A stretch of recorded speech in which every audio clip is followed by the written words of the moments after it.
तर महत्त्वाची बातमी ती म्हणजे आजच्या दिवसातली राज्यातील लोकसभेच्या 11 मतदारसंघांसाठी आज मतदान होत आहे। पुणे, संभाजीनगर, शिरूर, नगर, बीड, शिर्डीत आज मतदान होणार आहे। आणि जालन्यामधली दृश्य आपण पाहताय। रावसाहेब दानवे हे 6व्यांदा लोकसभा निवडणुकीच्या मैदानामध्ये उतरलेले आहेत आणि यंदा महायुतीकडून त्यांना उमेदवारी देण्यात आलेली आहे। काय म्हणतात रावसाहेब दानवे, ऐकूया। काय ही लढत पूर्वीसारखीच सोपी आहे का? मी ही 6वी लोकसभा लढतोय, 2 विधानसभा आणि 6 लोकसभा। मी प्रत्येक निवडणूक माझ्या दृष्टीनं एक प्रत्येक निवडणूक ही मी कधीच हलक्यात घेतलेली नाही। जशा मागच्या 7 निवडणुका लढलो त्याहीपेक्षा चांगल्या पद्धतीने मी आणि माझे कार्यकर्ते ही निवडणूक लढले आणि त्यामुळं या निवडणुकीमधला जो निकाल आहे तो आम्हाला अपेक्षित असा लागणार आहे आणि मी कमीत कमी 4 लाख मतांना या निवडणुकीमध्ये निवडून येणार आहे।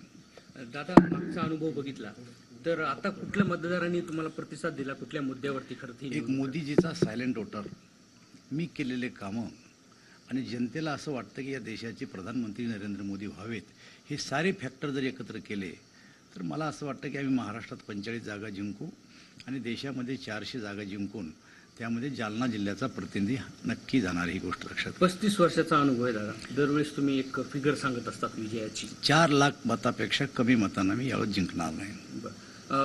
जेव्हा विरोधकांचा काही आरोप होत असतात दरवेळी, यावेळेस काही आरोपापेक्षा तुम्ही जास्त करून कुठेतरी विकास कामांचा पुढे केलं, त्याचा प्रतिसाद होता लोकांचा?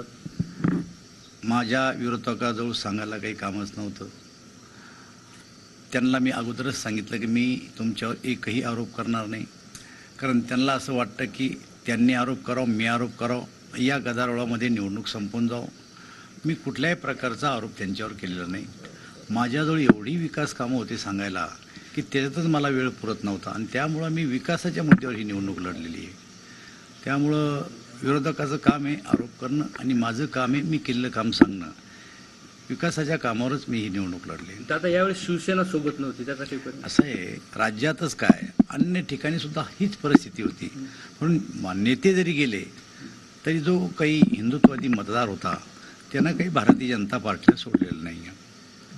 महाराष्ट्रातलं काय चित्र असेल? महाराष्ट्रामध्ये 45 सीट्स आम्ही जिंकणार आहे, यामध्ये शंका नाही आम्हाला। दादा, यावेळेला असं वाटतं की यावेळेला विरोधकाकडून तगडी फाईट जी आहे ती देण्यात आली? असं विरोधक नेहमीच म्हणत असतात, ते काय म्हणते ना, आम्ही घरी बसलो।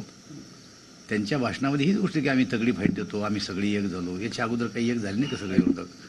माझ्या निवडणुकीत आणि महाराष्ट्रामध्ये भारतीय जनता पार्टी विरुद्ध सारे अशा प्रकारची स्थिती गेली 40-50 वर्ष आम्ही बघतो, पण तरी आम्ही यशस्वीपणाने त्याला तोंड दिले।